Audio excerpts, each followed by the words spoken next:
Chris Sewall here, baseball card collector, investor, dealer, in that order. Welcome, everyone. I wanted to share some recent pickups, and these are cards that have a little more of a story to them. So I'll share the pickups and then the story behind them. And yeah, I got 4 to share, and then also a sale I made recently that I wanted to share as well. First card is a 2017 Panini Prizm Gold Vinyl Prizm Auto of Jonathan Allen. And not a household name, but Jonathan Allen's, he plays for Washington. I'm a Commanders fan.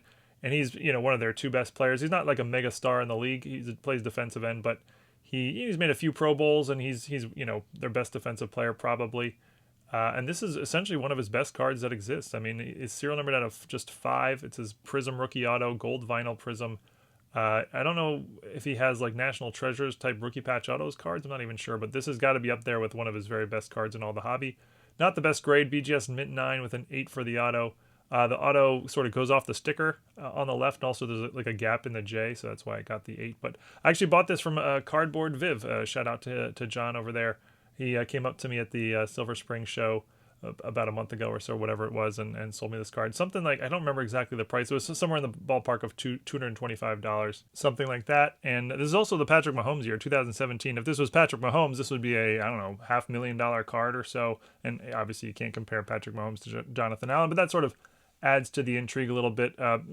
Essentially one of the best cards in all the hobby of, one of my favorite players on my team. So that'll be a PC card for me until he gets traded or signed somewhere else, probably. Next card is not actually a recent pickup. This is a card part of my PC. I've had this card forever. I want to say close to 20 years maybe. And I was trying to think. I think this is the card that may have been part of my PC longer than any other that isn't a Cal Ripken card. Not 100% sure about that, but it's an amazing card. And I've decided to move on from it and put it up for sale. It's a 2003 Fleer Fall Classics quad bat relic of Babe Ruth, Reggie Jackson, Eddie Matthews, and Frank Robinson. It's numbered out of 25. And for you baseball buffs, all 4 of those players are members of the 500 Home Run Club. They're all World Series winners, and I think it's a postseason glory card. So all 4 of them have had postseason success on some level. There's close to 2,500 home runs represented on this card. I had it in my PC forever because I just thought it was so cool. It was I had it raw. It was not graded. I just kept it raw because I was never going to sell it, so I just kept it raw. It also had some light shipping. I knew it wouldn't grade high, but recently I just decided, you know what, I've owned it long enough. It's time for somebody else to own it. So I sent it off to PSA. It came back a 7, and that's basically what I was expecting. And it'll be easier to sell in the PSA holder, so that's why I did that. But really, really cool card that's been a part of my collection forever. Represents a lot of baseball history. You got Ruth from the 20s and Eddie Matthews in the 50s and 60s, Frank Robinson in the 60s, 70s, Reggie Jackson in the 70s and 80s. Just a lot of history on this card, and yeah, it served me really well. And hopefully the next owner will appreciate it as much as I have all these years. And I don't know what it will fetch, but I'm gonna guess in the $200 to $500 range, somewhere in there.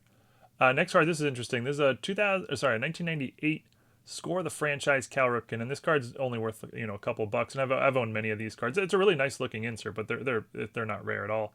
And I've owned many of them over the years, and I bought a collection recently that had something like 10 of them in it, and I was going through them, and one of them looked just a little bit different than the other. And I don't even think you can tell here, but like the inner photo, the background behind Ripken in the photo is sort of like a little bit foil on one copy, whereas it was not the case on the other 9 that came with the collection.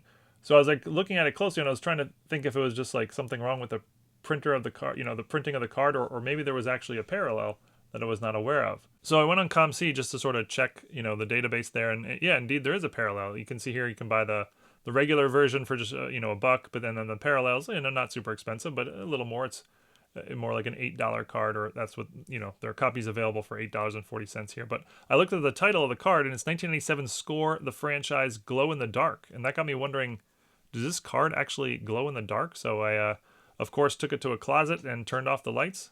And it does indeed glow in the dark. It actually looks really, really cool. Here it is with the door closed, so there's no light at all. I mean, yeah, it looks awesome. But I had no idea this card existed. Just a sort of another example of the 1990s.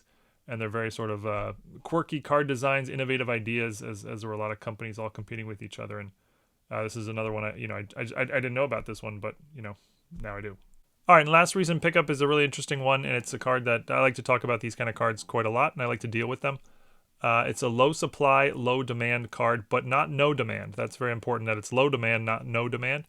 And this is one of the great examples of it. 2003 Topps Chrome Gold X-Fractor David Tyree rookie. And when you first look at this, you'd be like, what's special about this? It's just basically a refractor from 20 years ago of a common. Who cares?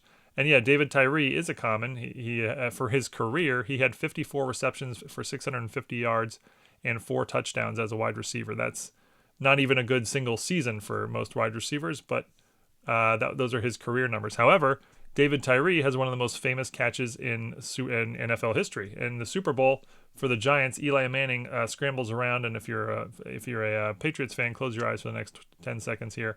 And he finds David Tyree. This is on the final drive of the game, 4th and whatever it was to keep the drive alive. And David Tyree comes up with this miraculous catch, which is now sometimes referred to as the helmet catch. So statistically, David Tyree wasn't particularly relevant in his career, but in the hearts of Giants fans and NFL fans, he is significant, as he has one of the most famous catches in NFL history. And this is his 2003 Topps Chrome X-Fractor Gold X-Fractor, numbered out of 101. It's a PSA Gem Mint 10, and this is a Pop 1. It's the only PSA 10 copy in existence, and I can certainly make the case that this is his single best card in the hobby. 2003 Topps Chrome Gold X-Fractor rookie PSA 10 Pop 1. He has some rookie autos from 2003, but they're sort of low-end brands, and 2003 was before the premium brands like National Treasures or Immaculate existed. Topps Chrome is really the go-to rookie brand to get for a 2003 football player. There's a black refractor parallel of this card out of 100 as well, so basically same serial number as this one, but being the Gold X-Fractor Pop 1, this is the kind of card I can set my price because it's low supply, low demand, extremely low supply. It's a Pop 1. And very, very low demand, but not no demand. There are people who are going to want the best David Tyree card on the planet. Not many, but probably a few. So there's going to be some demand for that. Giants fans or NFL fans, people putting together a collection of the greatest players involved in the greatest plays, whatever.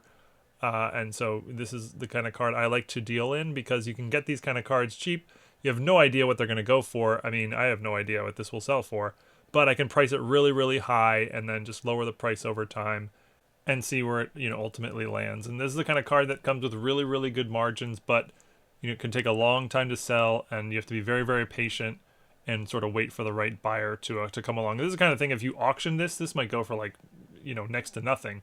But if you're patient and wait out for the right buyer who just really, really wants the best David Tyree card on the planet, and give it time, you might find that buyer and you might get a really, really high price here. Just to be clear, $1,400, I don't expect to get that or anywhere near that, but like I said, I'm pricing it really, really high, and I'm going to lower it over time until eventually the right buyer comes along. But that's it for now. I think I said at the beginning I was going to share a sale. I'm actually going to save that for another video, as I sort of ran out of time making this video and want to make sure it gets out on Saturday at the normal time. But really appreciate everyone watching. Would love to hear anyone's comments on any of these cards. Did any of these register with you? You found it particularly cool or not? And yeah, as always, really appreciate it, and see you all again next time. Thanks, everyone.